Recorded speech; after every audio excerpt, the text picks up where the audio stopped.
Hello friends, आपका स्वागत है टेस्ट IQ में। फ्रेंड्स, इस वीडियो में डिस्कस करेंगे प्रोडक्शन की इसरो में आए हुए कुछ प्रीवियस क्वेश्चन। एक एक क्वेश्चन को हम बहुत ही डिटेल में डिस्कस करेंगे, तो वीडियो को लास्ट तक ज़रूर देखना है। और सभी क्वेश्चन को आप खुद अटेम्प्ट कर सकते हैं, जिससे आपको पता चलेगा कि आपके कितने राइट हुए हैं।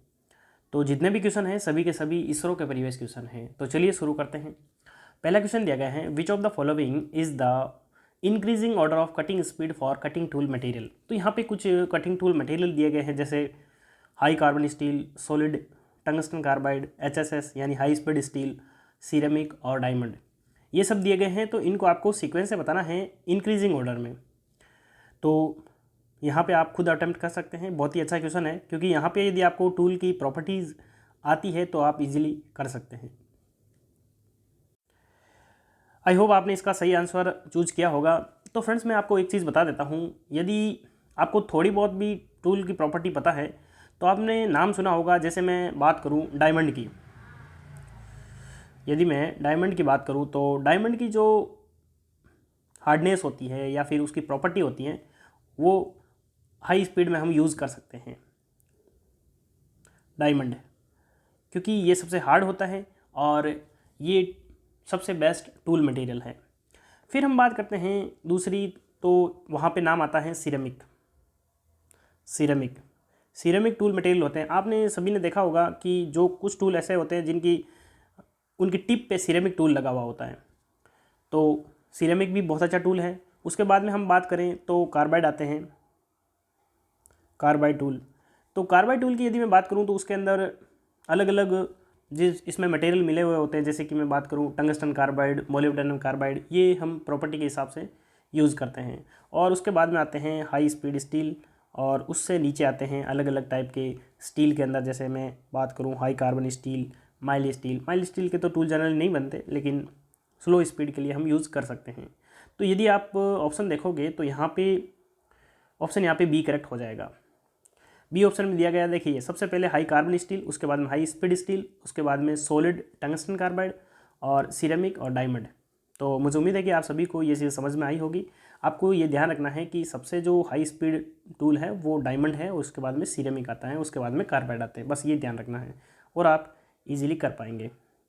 नेक्स्ट क्वेश्चन देखते हैं। बहुत ही अच्छा क्वेश्चन है। ऐसे क्वेश्चन मैं आपको प्रीवियस वीडियो में कई बार करवा चुका हूं, तो इसको आपको एक बार अटेम्प्ट करना है। In a single point turning operation with a cemented carbide and steel combination having Taylor exponent 0.25, if the cutting speed is half the tool life will be. तो बहुत ही सिंपल क्वेश्चन है। ऐसे क्वेश्चन मैं आपको कई बार करवा चुका हूँ, और यहाँ पे आप देख सकते हैं इसरो में कम से कम 3 बार 4 बार इसरो में ये क्वेश्चन पूछा गया है। UPRV में पूछा गया है, MP इंजीनियरिंग में पूछा गया है। तो ये क्वेश्चन बहुत बार रिपीट होता है, इसलिए आपको थोड़ा सा ध्यान रखना है कि टेलर्स टू लाइफ क्या इक्वेशन कौन सी होती हैं। तो यदि मैं बात करूं टेलर्स टू लाइफ इक्वेशन की, तो simply Taylor's tool life equation क्या होती हैं, V T⁴ बराबर कांस्टेंट। ये आपकी टेलर्स टू लाइफ इक्वेशन होती हैं, जहाँ पे V क्या है, आपके V जो है वो स्पीड है। क्या है? स्पीड है। और स्पीड जो होती है ये मीटर पर मिनट में आती हैं। और यदि मैं बात करूँ टी की, तो ये आपकी लाइफ है, या मैं कह सकता हूँ टाइम कह सकता हूँ इसको। तो ये आपका मिनट में आएगा, ठीक है। और एन जो है आपका ये कांस्टेंट है, जो टूल के मटेरियल पर डिपेंड करता है, ठीक है। तो यहाँ पे यदि हम बात करते हैं कि कांस्टेंट हटाएंगे तो क्या आ जाएगा, V1 T1 की पावर n बराबर V2 T2 की पावर n। यहाँ पे ये आ गया। अब हम बात करते हैं कि सबसे पहले कुछ वेलोसिटी थी, जैसे मान लो V1 है और T1 लाइफ थी, और n की वैल्यू कितनी है 0.25। तो 0.25 इज इक्वल्स टू V2 जो है वो V1 का हाफ है, यानी V1/2 लिख देता हूँ, और T2 कुछ लाइफ हो जाएगी 0.25। अब यहाँ पे T2 इज इक्वल्स टू क्या हो जाएगा, अब यदि मैं V1 से V1 आपका कैंसिल हो जाएगा, तो यहाँ पे 2 टू द पावर जो है वो कितनी हो जाएगी, ये 2 इधर जाएगा, और इस 0.25 को क्या लिख सकता हूँ मैं 1/4। तो कुल मिला के मैं यदि दोनों तरफ 4 पावर करता हूँ तो 2 टू द पावर 4 आ जाएगी, और इधर आपका T1 आ जाएगा। तो कुल मिला के यदि हमारी पहले लाइफ T1 थी, तो अब वो कितनी हो जाएगी, 16 गुना हो जाएगी। तो कुल मिला के हमारा आंसर जो है वो डी करेक्ट हो जाएगा। बहुत ही सिंपल क्वेश्चन है। ऐसे क्वेश्चन आप अलग अलग टाइप के कर सकते हैं, अलग अलग एग्जाम में पूछे गए। देखिए क्वेश्चन आपको कहीं पे भी एक बुक, कोई सी भी आप बुक ले सकते हैं जहाँ पे आप प्रैक्टिस कर सकते हैं, तो बुक आप क्वेश्चन आपको कहीं भी मिल सकते हैं, लेकिन यदि आपको करेक्ट एक्सप्लेनेशन मिलता है तो आप ऐसे क्वेश्चन यदि इससे सिमिलर भी आते हैं तो आप इजीली कर पाएंगे। तो यदि आप इसको, ये क्वेश्चन आपके समझ में आया है, तो यदि ये जो लाइफ है, या फिर हम कह सकते हैं स्पीड हाफ है, या 4 गुनी कर देते हैं, 2 गुनी कर देते हैं, उससे कोई फ़र्क नहीं पड़ जाएगा। इससे आपको सिर्फ ये कंसेप्ट लगाना है और आपका आंसर ईजिली आ जाएगा। अब हम अगला क्वेश्चन देखते हैं।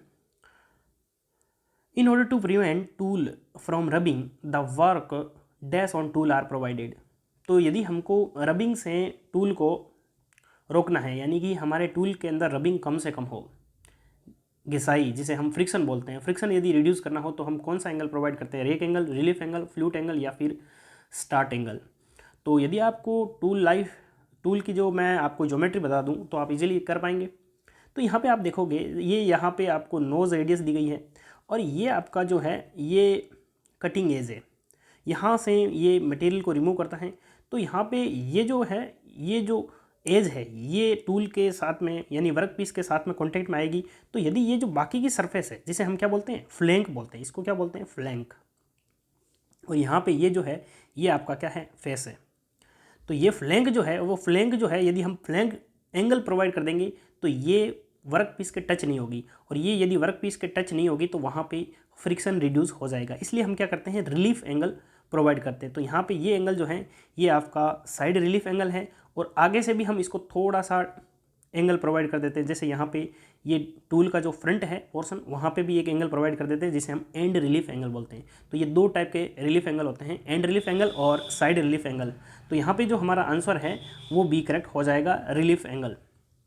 तो मुझे उम्मीद है कि आपको समझ में आया होगा। और यदि आपको टूल को डिटेल में पढ़ना है तो मैंने काफ़ी टाइम पहले एक वीडियो बनाया था, जिसमें मैंने टूल के अलग अलग एंगल कैसे आते हैं और टूल की जो ज्योमेट्री है वो डिटेल में समझाई थी। वो वीडियो आप देख सकते हैं। नेक्स्ट क्वेश्चन देखते हैं। Material used for thread rolling operation should be ductile, ferrous, malleable या फिर नन ऑफ अबव। तो आपको बताना है कि थ्रेड रोलिंग करने के लिए हमको मटेरियल कैसा चाहिए? डक्टाइल, फेरस या फिर मलाएबल। बहुत ही सिंपल क्वेश्चन है। मुझे उम्मीद है कि आप सभी इसका आंसर दे पाएंगे, क्योंकि आप सभी को पता है, कोई यदि हमारा सर्कुलर ऑब्जेक्ट है, ठीक है, इस सर्कुलर ऑब्जेक्ट पे यदि हमको थ्रेड बनाने हैं यहाँ पे, वो भी किससे? रोलिंग प्रोसेस से, तो हमारा मटेरियल कैसा होना चाहिए? मटेरियल हमारा डक्टाइल होगा, तभी तो इस पर थ्रेड बन पाएंगे। यदि हमारा ब्रिटल है तो वो क्रैक हो जाएगा। तो हमारा मटेरियल कैसा होना चाहिए? डक्टाइल होना चाहिए। तो ऑप्शन यहाँ पे ए करेक्ट हो जाएगा। The operation of producing cup saved part from flat sheet metal blank by bending and plastic flow of metal is known as drawing, bending, coining या फिर blanking। तो यहाँ पे आपको बताना है कि जैसे मान लो आपके पास कोई एक सीट है, ये कोई आपके पास सीट है, इस सीट से यदि हम यहाँ पे कोई पंच से इसको डीप ड्राइंग करते हैं, या फिर सॉरी मैंने तो आंसर बता दिया। यहाँ पे देखिए, यदि हम इसको इस शेप में कन्वर्ट करते हैं तो यहाँ से पंचिंग करेंगे तो ये इस शेप में बदल जाएगा। तो यदि हमको कप बनाने हैं, कप शेप में, ठीक है, तो हम क्या, कौन सा प्रोसेस करेंगे? तो प्रोसेस हो जाएगा आपका ड्राइंग। और यदि हमको ज़्यादा डेप्थ तक करते हैं तो उसको हम डीप ड्राइंग बोलते हैं। ये आपको ध्यान रखना है। यदि मैं बात करूँ बेंडिंग की, तो बेंडिंग में क्या होता है कि किसी भी सीट को हम यदि बेंड करते हैं तो वो बेंडिंग प्रोसेस हो जाएगा। कोइनिंग में हम सिक्के बनाते हैं। और ब्लैंकिंग में 2 टाइप के प्रोसेस होते हैं, एक आपका ब्लैंकिंग, एक होता है आपका पंचिंग। यदि हमारी सीट जो है, सीट मेटल ऑपरेशन में यदि हम यहाँ से पंचिंग से, पंच से यानी ये मटेरियल रिमूव कर लेते हैं यहाँ पे, तो यदि हमारा ऑब्जेक्ट, एक तो ऐसा ऑब्जेक्ट हो सकता है, यानी कि ये जो बाहर जो सीट बची, यदि ये हमारा वर्क पीस हो सकता है, और यदि हमको सर्कुलर ऑब्जेक्ट चाहिए तो ये हमारा वर्क पीस हो सकता है। तो उसके हिसाब से इसका नाम ब्लैंकिंग या फिर पंचिंग होता है। तो ये भी एक प्रकार का प्रोसेस है। तो मुझे उम्मीद है कि आप सभी को ये सारे प्रोसेस समझ में आए होंगे। तो यहाँ पे कुल मिला के हमको कप बनाने के लिए प्रोसेस को क्या बोलते हैं? डीप ड्राइंग बोलते हैं। तो यहाँ पे ऑप्शन ए करेक्ट हो जाएगा।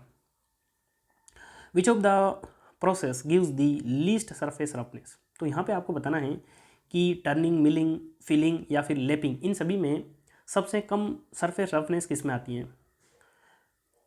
तो बहुत ही सिंपल क्वेश्चन है। यहाँ यदि आपको सभी प्रोसेस पता है, आपको यहाँ पे जितने भी ये प्रोसेस दिए गए हैं सभी के सभी क्या हैं? सरफेस फिनिशिंग प्रोसेस हैं। कौन से प्रोसेस हैं?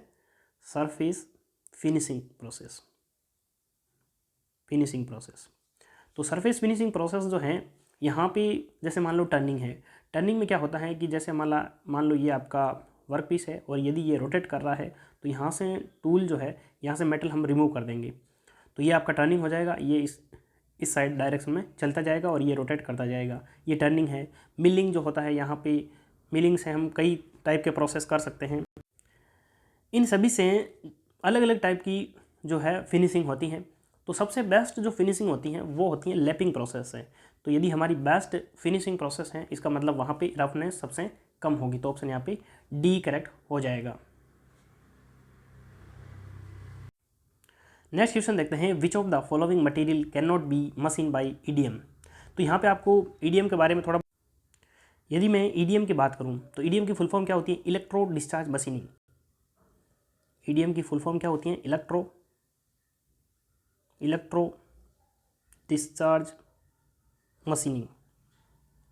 ठीक है, इलेक्ट्रो डिस्चार्ज मशीनिंग में क्या होता है, जैसे मान लो ये आपका कोई वर्कपीस है, वर्कपीस, और ये हमारा टूल है, ये दोनों जो हैं वो आपके कंडक्टिव मटेरियल होते हैं।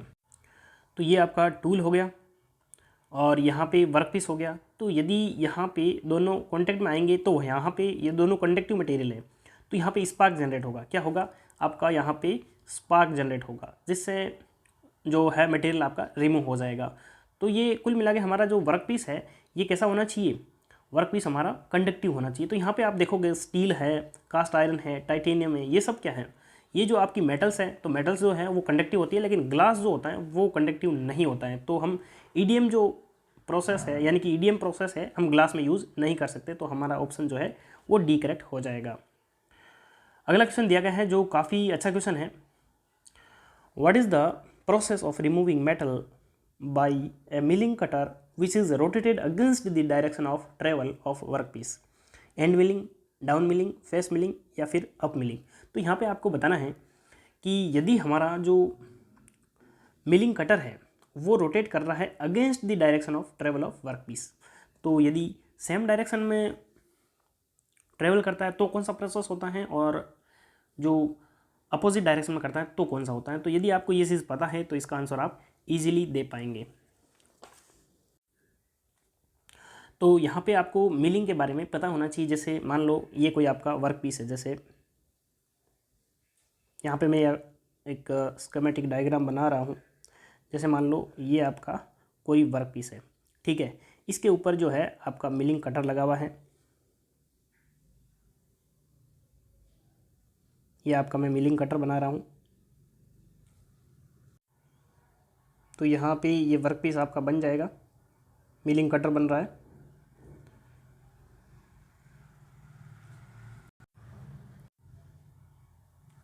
तो यहाँ पे आप देखोगे ये जो आपका कटर है, इसका जो रोटेशन है, इसका जो रोटेशनल डायरेक्शन है वो ऐसे है, और ये जो आपका वर्क पीस है इसका जो है जो मूवमेंट है इस डायरेक्शन में हो रहा है। तो कुल मिला के यहाँ पे आप देखोगे तो ये जो मेटल रिमूव कर रहा है यहाँ से, तो ये भी इसी डायरेक्शन में जा रहा है, और ये आपका जो वर्क पीस है, वर्क पीस, ये भी इसी डायरेक्शन में जा रहा है। तो यानी कि दोनों की सेम डायरेक्शन हो गई। तो इसे हम क्या बोलते हैं? Down milling. Down milling. अब आप सोचोगे कि इससे डाउन मिलिंग हम क्यों बोल रहे हैं? क्योंकि ये जो आपका मिलिंग कटर है, तो ये जो इसका जो ये जो इसके ऊपर प्रेशर अप्लाई करेगा, क्योंकि ये यहाँ से मेटल रिमूव करेगा, ठीक है, तो यहाँ पे ये वर्क पीस के ऊपर प्रेशर अप्लाई करेगा, इसलिए ये आपका डाउन मिलिंग है। और यदि मैं इसका दूसरा डायग्राम बनाऊं, जैसे कि ये सेम आपका वर्क पीस है, ये आपका वर्क पीस हो गया, और यदि मैं यहाँ से इसकी रोटेशनल डायरेक्शन जो है वो डिफरेंट कर दूँ, ठीक है, यहाँ पे ये देखिए, आप ध्यान से देखोगे ये आपका थोड़ा सा सही नहीं बन रहा है डायग्राम, लेकिन मेरा मेन मकसद है यहाँ पे आपको समझाना। तो यदि इसकी रोटेशनल डायरेक्शन ये है, मैं आपको अलग कलर चेंज करके बता देता हूँ। यहाँ पे यदि ये इसका डायरेक्शन है रोटेशन की, तो यहाँ पे आप देखोगे कि ये जो इसकी डायरेक्शन अपर की साइड जा रही है, और ये इस डायरेक्शन में जा रहा है, और ये मेटल रिमूव उल्टी डायरेक्शन में कर रहा है। तो ये इसके ऊपर प्रेशर अप्लाई नहीं कर रहा है, ये इसको अप की साइड उठा रहा है। तो इसमें जो है आपकी डायरेक्शन भी अपोजिट हो गई, और इसे हम क्या बोलेंगे? अप मिलिंग, क्योंकि ये जो है वर्क पीस को अप साइड में फोर्स लगा रहा है, ना कि इसके ऊपर प्रेशर अप्लाई कर रहा है। तो इसे हम क्या बोलेंगे, अप मिलिंग, और इसे हम डाउन मिलिंग करते हैं। और फिनिशिंग प्रोसेस के लिए, या फिर हम कह सकते हैं ये जो बेस्ट प्रोसेस है वो आपका डाउन मिलिंग होता है। तो यहाँ पे अपोजिट डायरेक्शन बोला है तो यहाँ पे आंसर हमारा डी करेक्ट हो जाएगा, अप मिलिंग। और यदि सेम डायरेक्शन पूछता तो आपका आंसर हो जाता डाउन मिलिंग। नेक्स्ट क्वेश्चन देखते हैं, the accuracy of micrometer, caliper, dial indicator can be checked by. तो जितने भी ये दिए गए हैं माइक्रोमीटर, कैलिपर, ये सब जो है आपके मेजरमेंट डिवाइसेस हैं। इन सभी की जो एक्यूरेसी है वो हम स्लिप गेज से मेज़र करते हैं। तो ऑप्शन यहाँ पे बी करेक्ट हो जाएगा। यहाँ पे आपको डायग्राम में दिख रहा होगा जो ये आपका स्लिप गेज है, ये स्लिप गेज अलग अलग जो है हाइट के होते हैं। इनसे हम जो आपका माइक्रोमीटर हुआ, कैलिपर हुआ, या फिर कोई भी हाइट जो है वो हम मेज़र कर सकते हैं और हाई एक्यूरेसी के साथ में हम मेज़र करते हैं। तो इनकी जो एक्यूरेसी है वो सबसे बेस्ट होती है स्लिप गेजेस की, ठीक है। और इनका जो मटेरियल भी होता है वो बेस्ट मटेरियल होता है। तो अगला हम क्वेश्चन देखते हैं, एलवीडीटी। एलवीडीटी की कभी कभी एग्जाम में फुल फॉर्म भी पूछ लेते हैं, आपको पता होना चाहिए। Linear variable differential transducer is an electromechanical device which convert. तो ये एक प्रकार की कैसी डिवाइस है, इलेक्ट्रोमैकेनिकल। तो इसका काम क्या होता है, ये क्या कन्वर्ट करती हैं। तो एलवीडीटी जो होता है वो इलेक्ट्रोमैकेनिकल डिवाइस होती है। ये क्या मेज़र करता है, ये आपका मैकेनिकल डिस्प्लेसमेंट मेज़र करता है। यानी कि जो आपका मैकेनिकल डिस्प्लेसमेंट होता है वो उसको इलेक्ट्रिक सिग्नल में कन्वर्ट करता है। तो यहाँ पे जो हमारा आंसर है वो डी करेक्ट हो जाएगा, mechanical displacement to electrical signal. और ये जो आपका किस प्रिंसिपल पर बेस्ड होता है, म्यूचुअल इंडक्शन पर आधारित होता है। ये आपको ध्यान रखना है। और मेनली आपको ध्यान रखना है इसकी फुल फॉर्म आपको पता होनी चाहिए। कई बार एग्जाम में एलवीडीटी की फुल फॉर्म पूछ लेते हैं, linear variable differential transducer transformer, और ये मैकेनिकल डिस्प्लेसमेंट को इलेक्ट्रिक सिग्नल में कन्वर्ट करता है। यानी कुल मिला के ये मैकेनिकल डिस्प्लेसमेंट मेजर करता है इलेक्ट्रिकल सिग्नल के रूप में। तो यहाँ पे आपका आंसर डी हो गया। तो फ्रेंड्स ये थे टोटल 10 क्वेश्चन। एक एक क्वेश्चन को मैंने डिटेल में डिस्कस करने की पूरी कोशिश की है। आपको वीडियो कैसा लगा कमेंट बॉक्स में ज़रूर बताना, और आपके कितने राइट हुए ये भी आपको कमेंट करके ज़रूर बताना है। और नेक्स्ट वीडियो जो है वो कौन से एग्ज़ाम के लिए होना चाहिए, यानी कि जैसे मैंने अभी इसमें इसरो के प्रीवियस क्वेश्चन डिस्कस किए हैं, तो जितने भी आप एग्ज़ाम आपके आने वाले हैं उन सभी का आप कमेंट कर सकते हैं, जिससे मैं आपको अलग अलग एग्ज़ाम के क्वेश्चन लेके आऊँगा। तो वीडियो को कंप्लीट देखने के लिए धन्यवाद। मिलते हैं अगले वीडियो में, तब तक के लिए जय हिंद, जय भारत।